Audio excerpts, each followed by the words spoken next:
And welcome to the Positive Club. I have an amazing human being here today with me.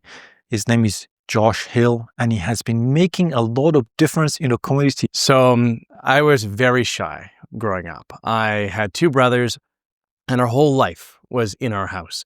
We didn't really hang out much outside of our house, and the friends that we did have eventually moved away. So from grade 1 to grade 4, I was pretty much on my own with me and my family.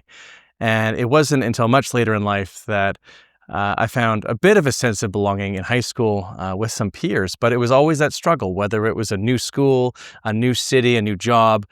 And my whole life has been much as the outsider. And so I know what it feels like to be that outcast the whole way through.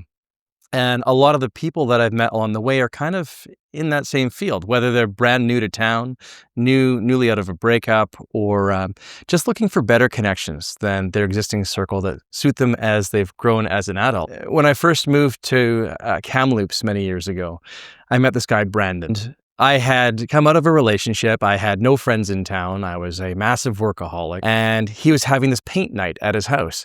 I had no artistic ability whatsoever. I was terrified of new people, but I knew that I had to get out there and make some friends. With open arms, he welcomed everyone to his house. We made a huge mess on canvas, and he saw how nervous and shy I was. And I was sitting in the corner, like barely talking to anyone, because not only did I not have the skills to do that, I didn't have the life experience to have a cohesive conversation about almost anything, whereas everyone else had stories of their teen youth and everything else behind them. So he honed in on me, and like he told me as time would go on, he would look for the loneliest looking person in the room, and go up to them and become their friend. And that night, that was me. But it wasn't many months after that Brandon eventually moved away, and the social hub of everything just sort of evaporated.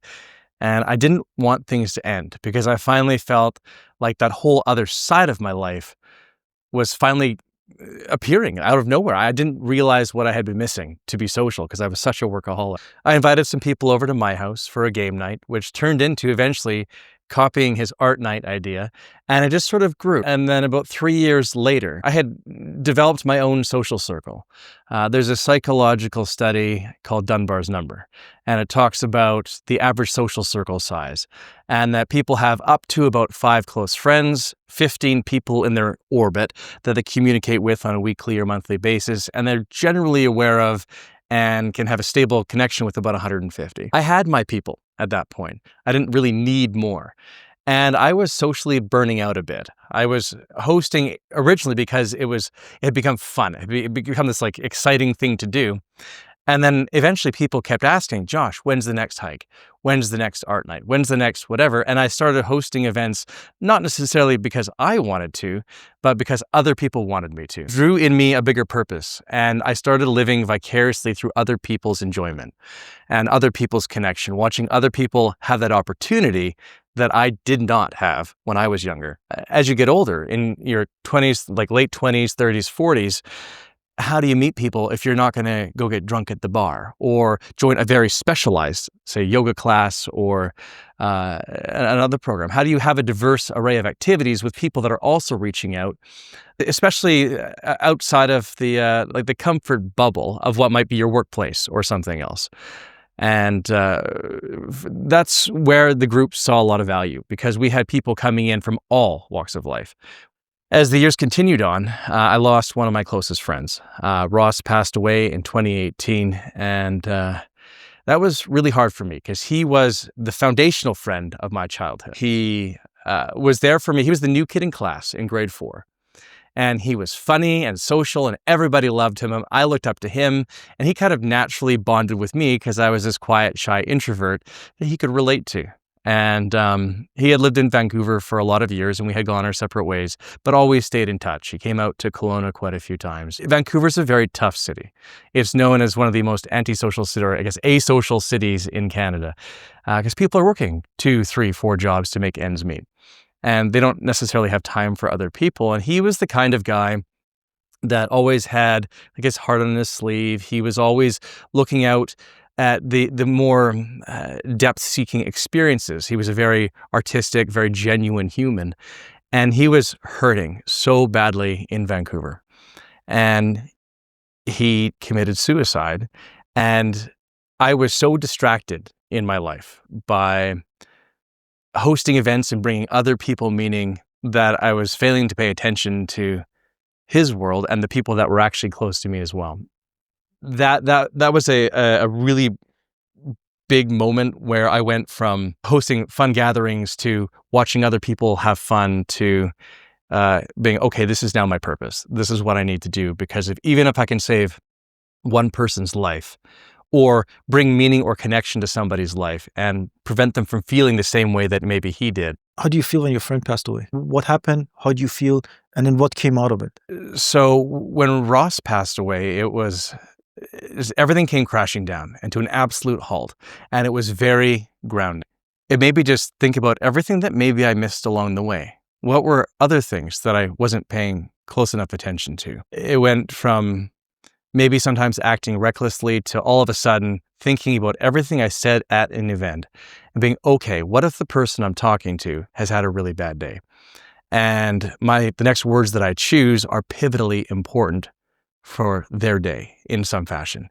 So it made me a lot more empathic.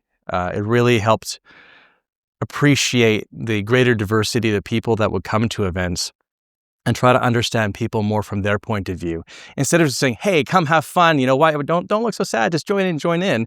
It would really be trying to understand why are they in the corner right now? Or why aren't they reaching out for a certain connection? Or what brought them to this event in the first place today? So it brought a level of depth.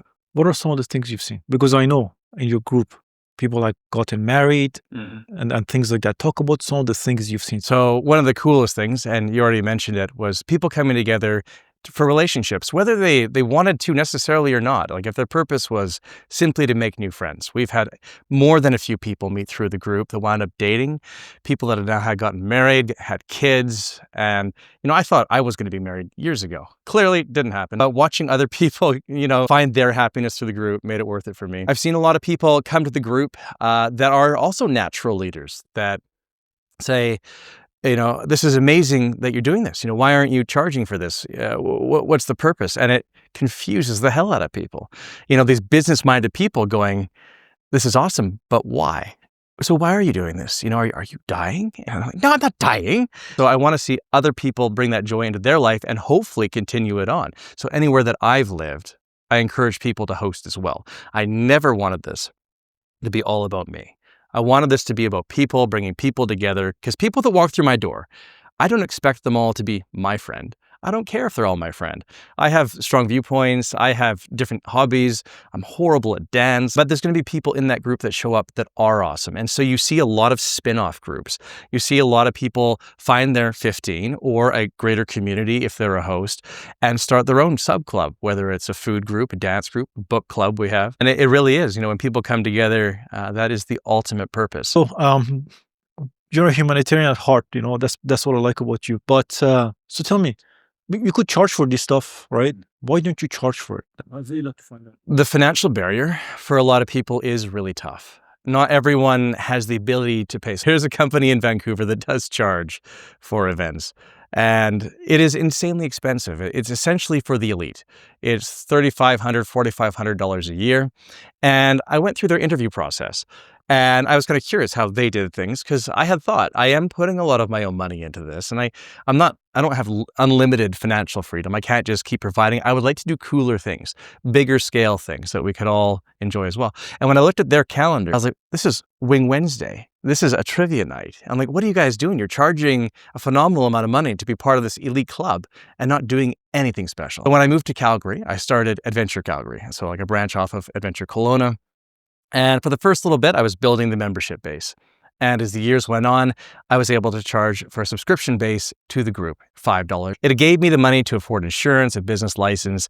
I could now hire entertainers for groups. I was selling tickets to somewhat larger events, and it was becoming a lot of fun. The events were getting huge. The group went from a couple thousand people upwards of 30,000 people really, really fast. And it became just an events business at that point. It lost the soul of what we were trying to do. And I went from really enjoying the events that I was throwing to organizing musicians and entertainers and dealing with business to business to business. And it wasn't fun anymore, and it lost that organic appeal. So I don't think by its very nature, it should ever be a commercial enterprise. It needs to be a movement instead of a business. So you were very unhappy when you saw it turning to something that you didn't like, and it lost its purpose and heart. Yeah. How did that feel? Well, there was one day I was checking people in at the door, scanning their barcode. And I was like, when would I have ever done this at my house or on a hike? And there is a degree of business liability that you do have to be worried about because people can sue. I mean, you fall on a hike, maybe someone trips and they could sue you.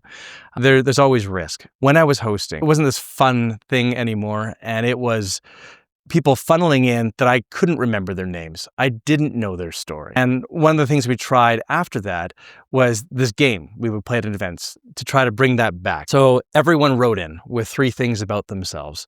And we created this scavenger hunt for people in the room to try to bring that back. So it's now this community mixer where your job tonight is to find the guy that's part of a Harley club or to find the woman that started her own school. And so it forces you to get out there, talk to people, actually get to know them instead of just randomly mingle with a drink in your hand. So it brought a bit of the humanity back to it, but it still was too grand and too large. And I did not like being the focal point of everything. So what you doing now? I'm still doing IT.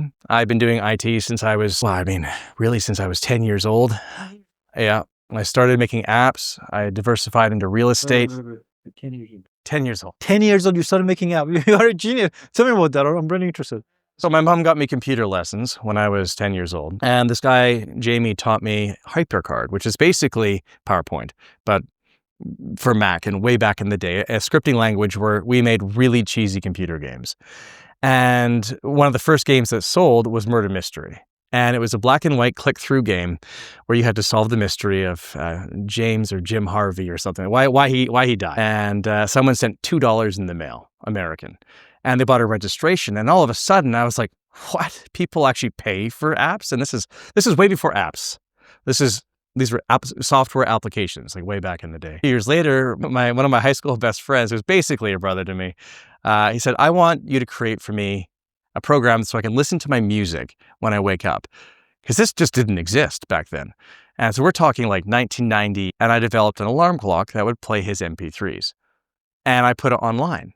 And sales started flooding in because this just did not exist on the Mac platform back in the day. And as time went on, I continued to develop other apps and things I found personally useful. And because I spent so much time on the Mac platform, I kind of knew what was missing. And I got featured by Macworld, Mac Addict, Mac User, so many different magazines because there was just not really many other people going. The PC industry was flooded with apps, and I just got lucky. I got in the niche before Steve Jobs came back full time and released the iMac. And that's the foundation for where I began. Those are the apps that I still design to this day. I still actively maintain those same, like the same alarm clock, the same password storage tool. I also do IT consulting for a lot of firms in the United States, helping modernize their infrastructure. I diversified into real estate in 2010, started buying and selling rental homes after renovating them. And a whole bunch of side projects just for fun. I started an internet cafe in Kamloops, and that lasted about 3 months before I pulled the plug. So what happened? This is interesting. I get very passionate about new ideas. And the girl that I was seeing at the time, we had just batted some ideas around on a trip when we were in Hawaii together. And she was a big gamer. She had painted me this giant picture of an orc from Warcraft. And I was like, you know what we should do? We should start an internet cafe. And it was just kind of like, we had spent so much time on the trip talking about it. Then when we got home, she's like, I'm going to be so upset if we don't actually do this.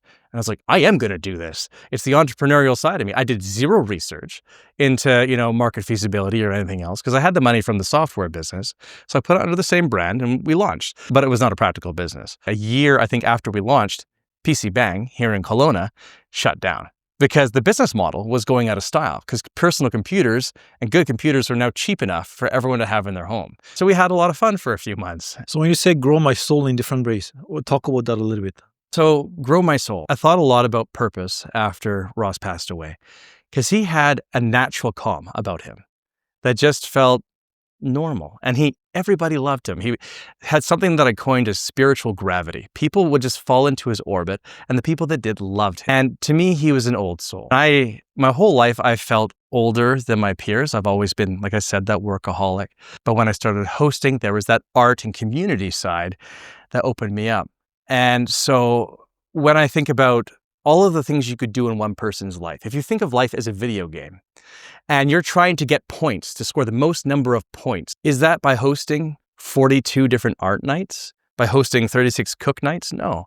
It's by seeking out the diversity of what it means to be human and all the unique experiences that you can have to grow yourself and expose yourself. Put yourself in uncomfortable situations on purpose. I made it a purpose always, when I travel especially, to try and find things that enrich my soul, that are out of my sphere of existence, to try and bring it into my world, to process it and appreciate. How have you expanded from these experiences? What have you learned?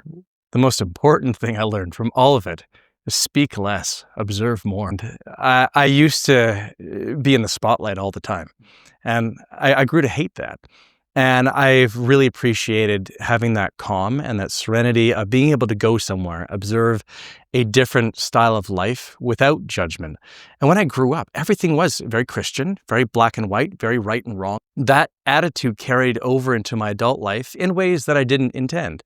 So if a friend was mean to me, I was very upset. Whereas now I'm like, okay, well, this was their personal choice. And it allowed me to find an inner calm and serenity to help with life's bumps along the way. It just makes you appreciate everything that we've built as a society across the globe, and how somehow all the wrong ingredients and all the right ingredients, somehow we still came out okay in the end. How does it feel to know that you're making a difference in people's life? When I was young, I wouldn't have even thought about it. And it's only something now that as I've gotten older, I've really grown to appreciate. And I think this is something that most normal people, when they get married and have children, they start living vicariously through their kids, and they no longer necessarily need to do the things that once brought them joy, but they can watch others do that, or their children do this, and it brings them that same level of fulfillment. I've seen a lot. I've done a lot. I've always sort of lived with the mentality that I could die tomorrow or die at 55, and that every day after that's simply a bonus. And so to watch other people have the same benefit or the same enjoyment that I've been awarded and, just undeservedly so given in my life, it brings me a lot of joy to give them an opportunity to experience an avenue of potential growth. Like my friends that got married. I mean, when their daughter comes over and joins my events, I look at her and I'm like, this is literally the next generation. Yeah, it's an incredibly humbling experience, because like you mentioned to me earlier today, I'm going to be gone. I'm going to be erased in 100 years from now, and I want to leave something behind. And if I'm not going to have children, if I'm not going to, do something incredibly grand, at least I can make a difference in some people's lives, and hopefully that carries over to the next generation or beyond. Josh, something I realized is that everybody thinks they have unlimited time, but nobody knows when the time is going to end. And then what I'm looking at, like, you live day by day, and then you live with purpose, something that most people, they don't. How did you get there? Everyone that I meet is a mentor. So everyone comes to my table with a story, and you never know what you're going to hear. Sometimes that's a grand story about world travel. Sometimes that's the story of an ex. Sometimes that's the story of something that terrified them. And it's like traveling the world without actually traveling. You have the planet at your table. And I've grown so much simply through the people that I've met. It's changed my viewpoints on politics, on the afterlife. There's an incredible story by Andy Weir called The Egg. And it talks about how essentially you're an egg, and you get reincarnated an infinite number of times until you've lived every human life throughout all of time. So you are me right now, and I am you, but in a different lifespan. And all the happy and sad things that we've ever done, have been to each other and, back and forth. So it really brings things into perspective, saying if what you're doing right now is impacting yourself in a future or a different life or a past life, makes you take a step back and really think about consequences and bringing positive energy into people's lives. And more importantly, just empathy to try and understand their point of view. And so that's changed so many points of my life when I've thought about where I want to go or where I see myself in regards to family or career or simply what happens after death. That has been a struggle, a question in my mind for ages. And growing up Christian and then eventually dabbling in quantum theory. And what is some things that people don't know about you that you wish they knew? Because I know that you put a lot of energy in this. You do it humbly. You do it selfless. I think that maybe sometimes people take it for granted. Maybe, I don't know. People sometimes, they'll see decisions that I make with the group that don't align with their core values, whether it's a Christian belief or something beyond that, or maybe it's just the phrasing that I've chosen, or it's an executive decision that I've made. I mean, some people do come to the group, and I really do my best to be all-inclusive. Some people aren't at the stage of their life where they can interact peacefully with large groups of new people. And I've had to pull people aside on many occasions and say, hey, maybe we should change the topic, or maybe we should just play a game instead. And they've gone off on some giant political rant, and it's making everyone else feel. And in very rare scenarios, I've had to remove people from the club, and you get vilified. In other ways, in other parts, you do things, you host an event, and people celebrate you, and you get put on this pedestal, and you don't get treated as a human anymore. You get treated as this amazing person that does all these cool events, but they don't actually really get to know you. Glorify or vilify me. There's a human in between that. And that's what a lot of people don't see. I've got a lot of stories from world travel and a lot of joys and pain in my past that never comes up. I get asked the same, probably 10 questions over and over again. And this is why I have them on my blog now, all answered in frequently asked questions format. It's really not even about what I wish people would ask me, but ask each other. When you're meeting somebody new, don't ask those, how was your week? Don't say, what do you do for work? Ask a depth-provoking question so you actually get to know who's in front of you. Say some of those questions and answer them.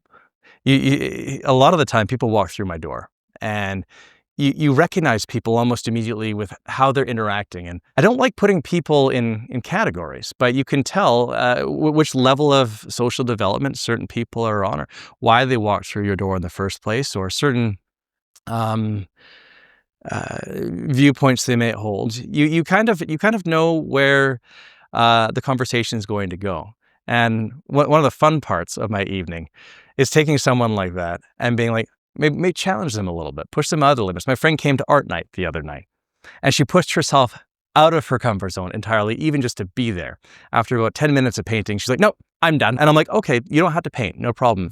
How about you help me with the creative improv side of things when we interpret the paintings at the end of the night? And that made her night. Because that was an aspect of the evening she wasn't expecting, allowed her to grow and still participate. So you get a deep insight of people when you talk to them. How did you get there? Because it's not a normal thing. You have to know yourself on a very deep level to understand other people also.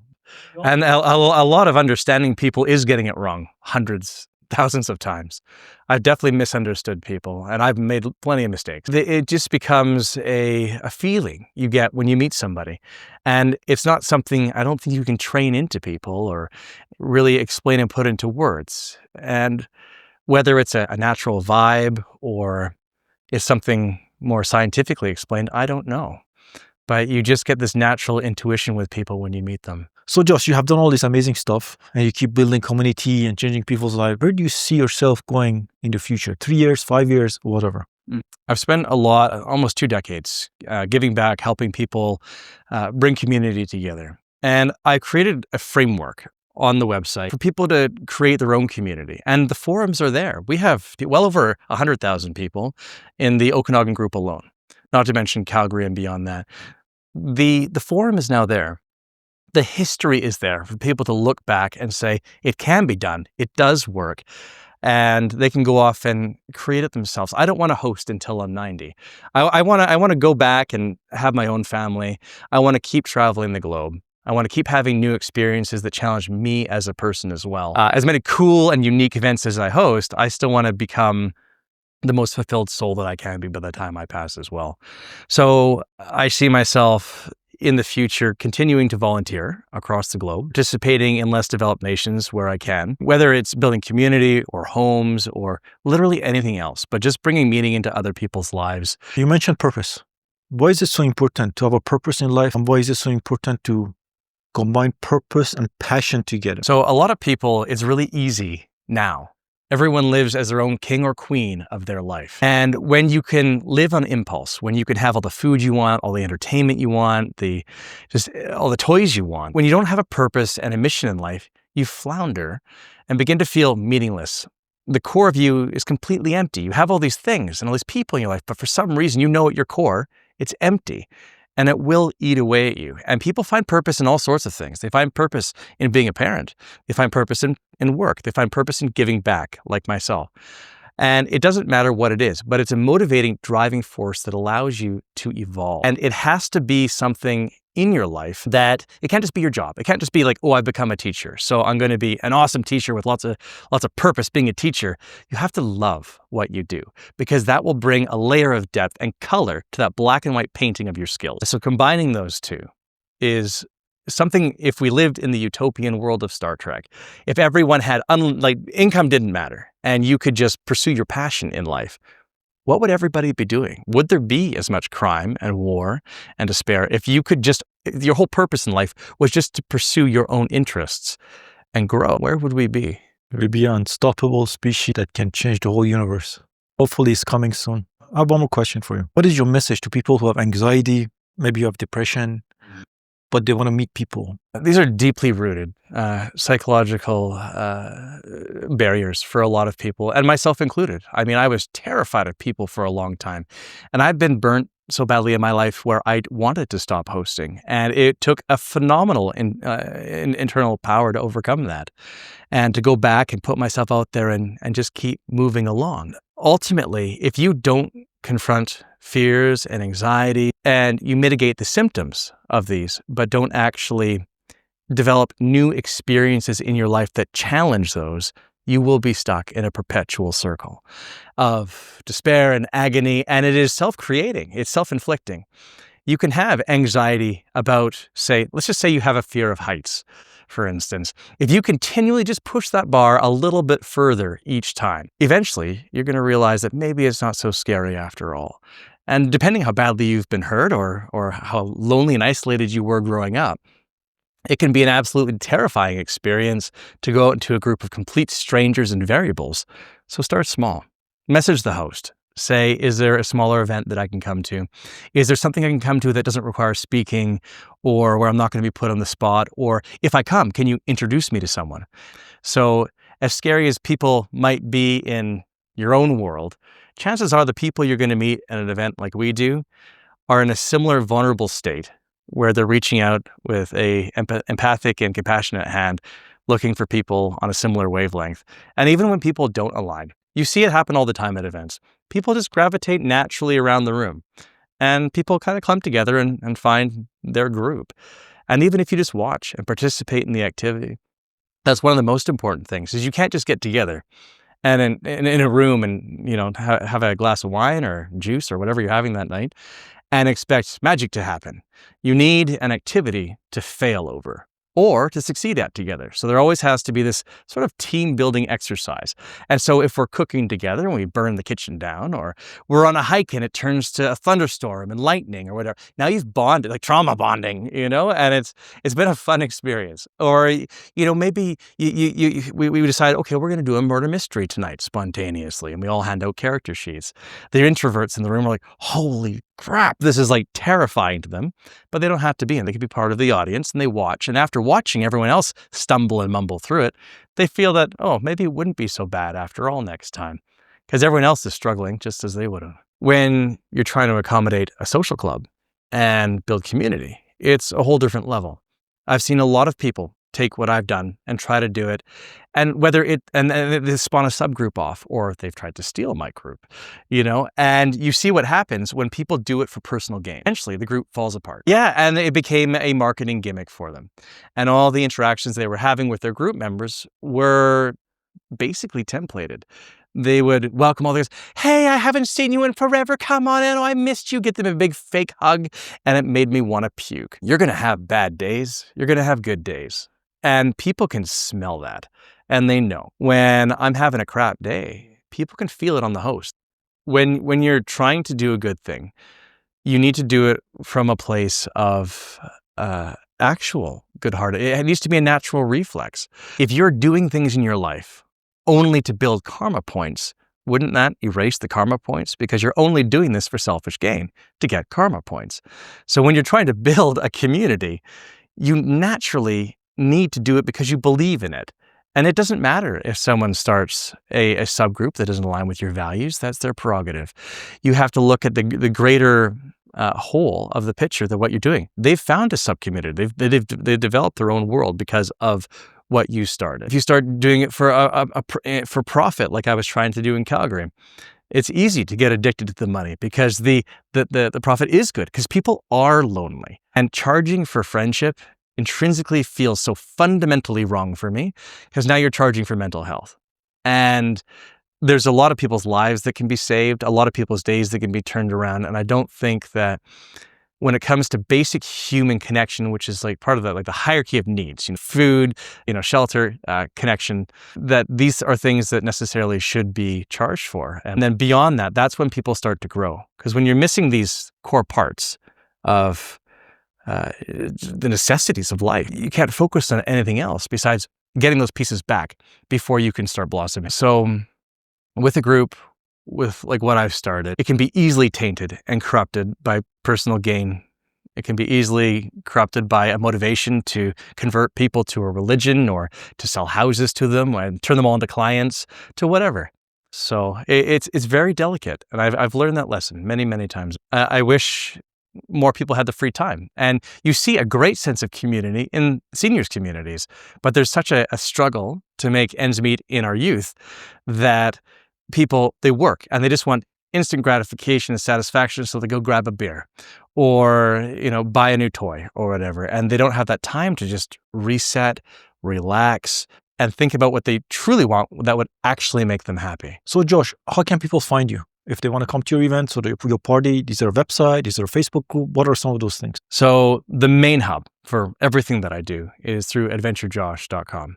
So that links out to all my social clubs, stories of my history, how I got started, what community means to me, goofy trinkets from my past. I have a whole page, if you go under the legacy area, of the goofy bets that I've had over the years, to the iconic waterfalls and the best hikes that I've ever seen in the world. So if people want to reach out, adventurejosh.com is the best way, because social media is constantly changing and I'm really bad at posting everything. So if you want to stay in touch, find me there and branch out. All right. And thank you once again. I'm Josh, and thanks for tuning in to the Positive Club.